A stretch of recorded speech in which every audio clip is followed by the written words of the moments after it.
Hello student, welcome to Unacademy current affairs.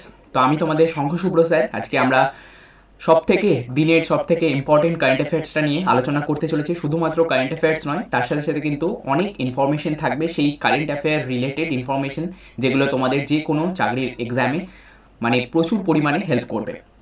তো চলো শুরু করা যাক। প্রথমত তোমরা একটা নিউজ কাটিং বা একটা নিউজ পেপার কাটিং দেখতে পাচ্ছ, যেখানে বলা হয়েছে আরবিআই হোল্ডস রেটস, মানে আরবিআই কিন্তু যে রেপো রেট, সেই রেপো রেটটাকে কিন্তু স্থায়ী রেখেছে। এখানে তোমরা দেখতে পেয়ে যাবে 2023-24 জিডিপি গ্রোথ রেট যেটা এখানে বলা হয়েছে সেটা হচ্ছে 6.5%। মানে এখানে কিন্তু 6.5%ই কিন্তু গ্রোথ রেট রাখা হয়েছে।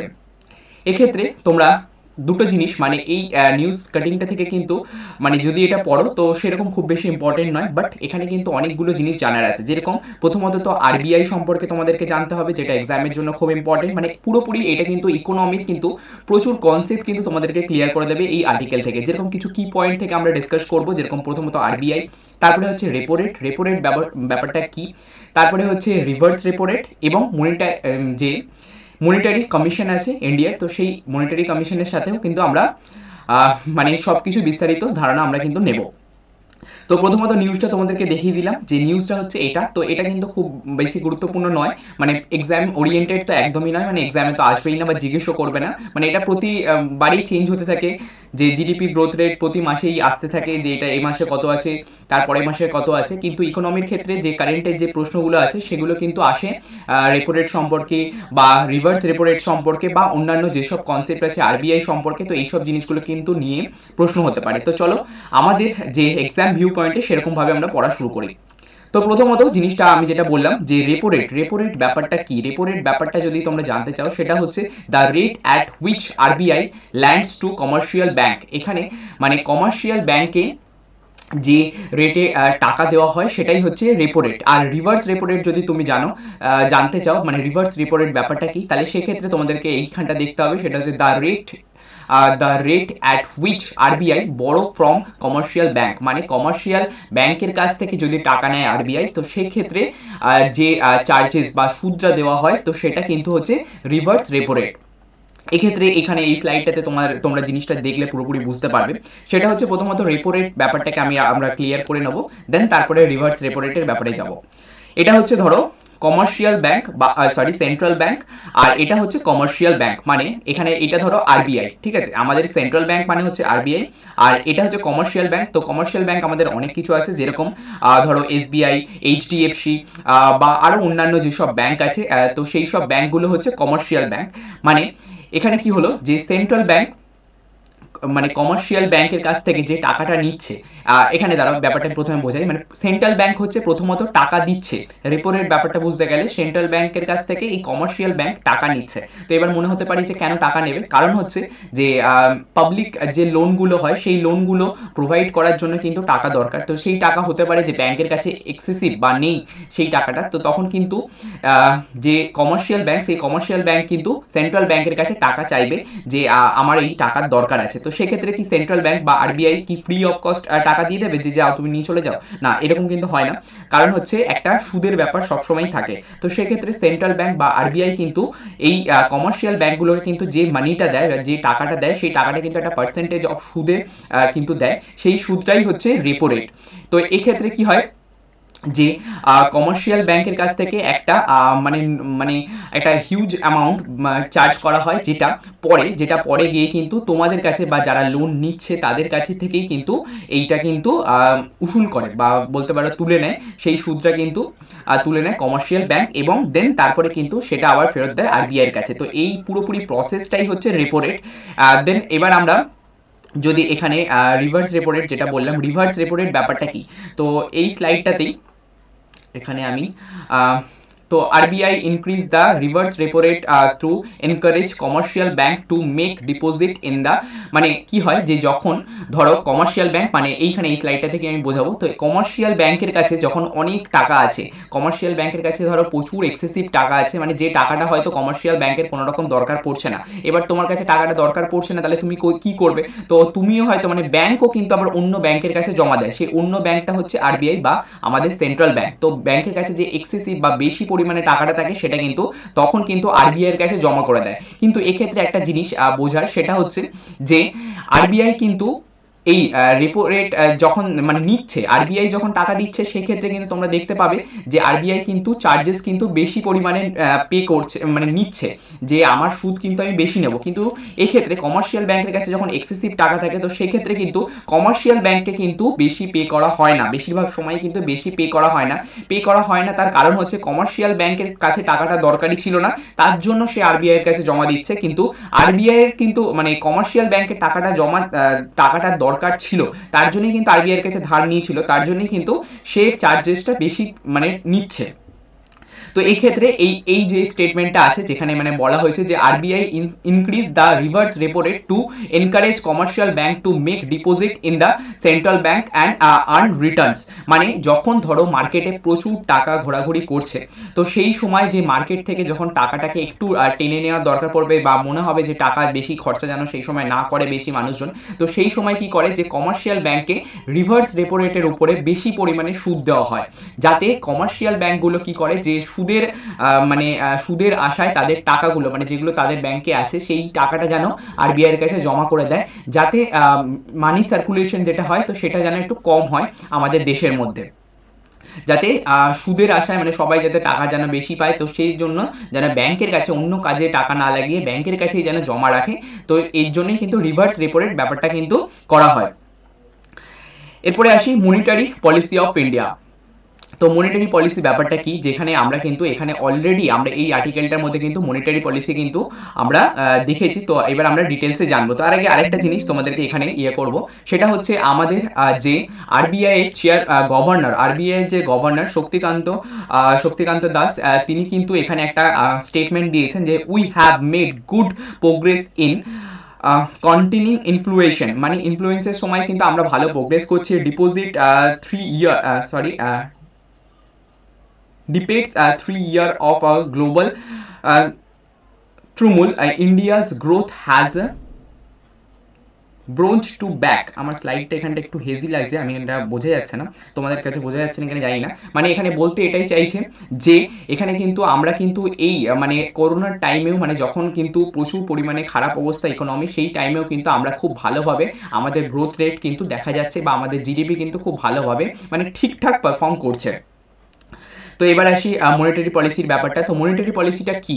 মনিটারি পলিসি হচ্ছে a set of tools that nation central bank has available to promote sustainable economic growth by controlling the overall supply of money that's available to the nation's banks, its consumers and its business।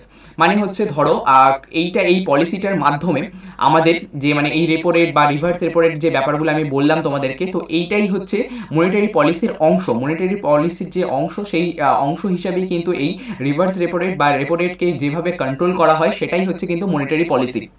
মানে এক্ষেত্রে কি হয় যে supply মানে overall মানে মানির যে supply মার্কেটে, সেই সাপ্লাইটাকে কন্ট্রোল করা হয়, তার সাথে সাথে যে মানে ব্যাংকগুলোকে কিন্তু কন্ট্রোল করা হয় এই মনিটারি পলিসির মাধ্যমে।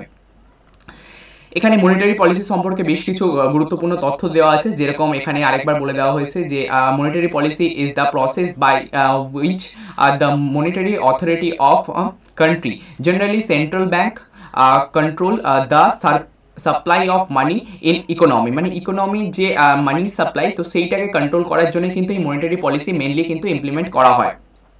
In India the central monetary authority is the reserve bank of India. মানে ভারতের কিন্তু সেন্ট্রাল মনিটারি অথরিটি হচ্ছে রিজার্ভ ব্যাংক বা আরবিআই, কিন্তু মানে এই পলিসিটাকে কন্ট্রোল করে। তারপরে আসি মনিটারি পলিসি কমিটি। তো এক্ষেত্রে তোমাদেরকে আমি আগেই বলেছি যে রিজার্ভ ব্যাংক অফ ইন্ডিয়া কিন্তু এই রিজার্ভ ব্যাংক অফ ইন্ডিয়া অ্যাক্টের মাধ্যমে কিন্তু 1934 সালে আরবিআই অ্যাক্টের মাধ্যমে কিন্তু এই একটা ফিন্যান্স অ্যাক্টের মাধ্যমে কিন্তু এইটাকে মনিটারি পলিসিটাকে কিন্তু অ্যাপ্লাই করেছেন। এরপরে আরেকটা জিনিস সেটা হচ্ছে এখানে কিন্তু ছজন মানে এই মনিটারি পলিসি কমিটির কিন্তু ছজন মেম্বার থাকে, সেই মেম্বারের মধ্যে তিনজন তো একদম আরবিআই থেকে অ্যাপয়েন্ট করা হয়, আর মানে সিলেক্ট করা হয় আরবিআই এর যে এক্সপিরিয়েন্স, তো সেই সব জিনিস দেখে।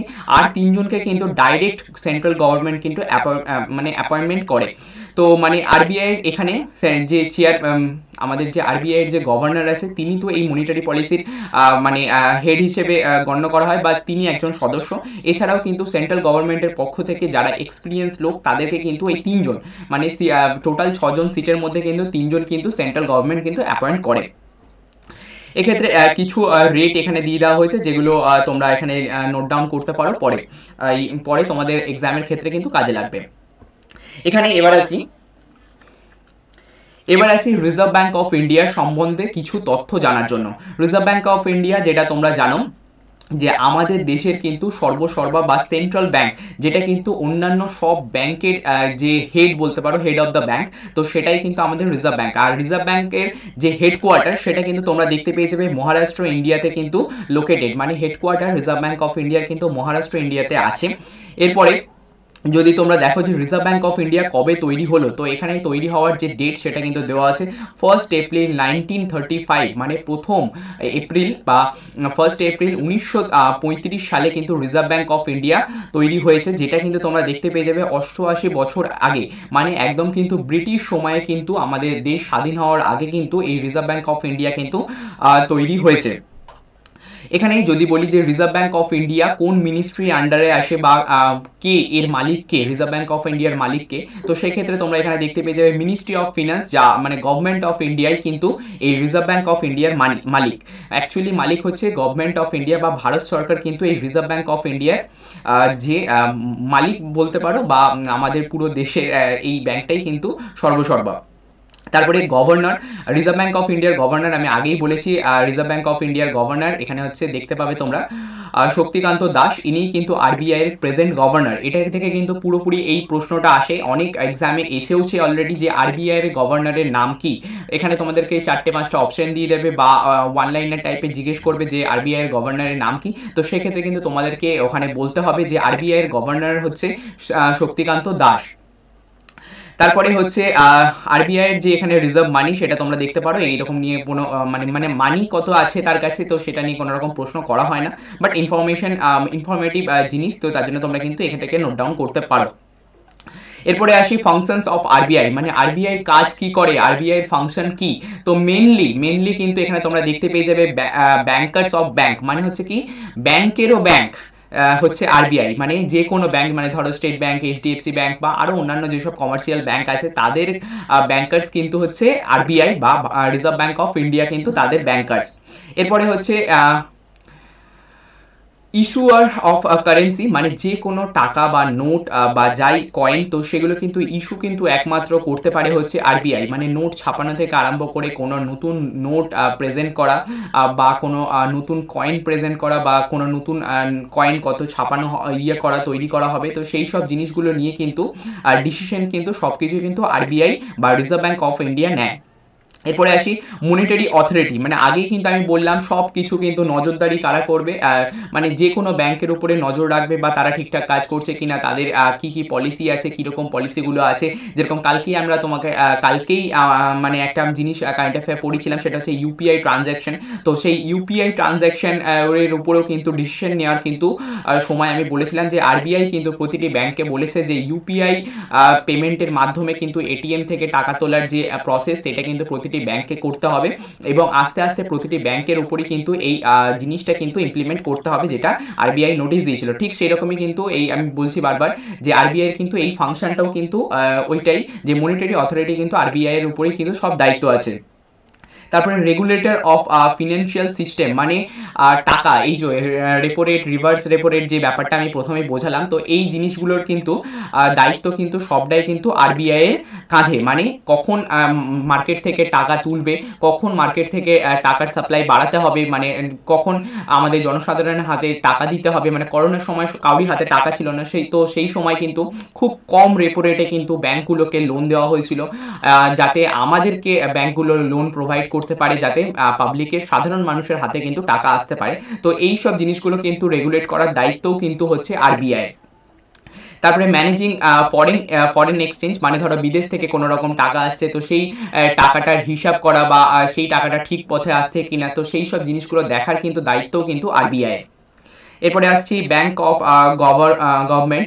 তো এটা হচ্ছে যে সরকারি ব্যাংক, মানে আরবিআই কিন্তু একটা সরকারি ব্যাংক, তো সেটা পুরোপুরি কিন্তু সরকারের দ্বারা কিন্তু চালিত এই একটা ব্যাংক, মানে বিশ্বস্ত বলতে পারো, যে সরকার টিকে আছে মানে কিন্তু ব্যাংক টিকে থাকবে।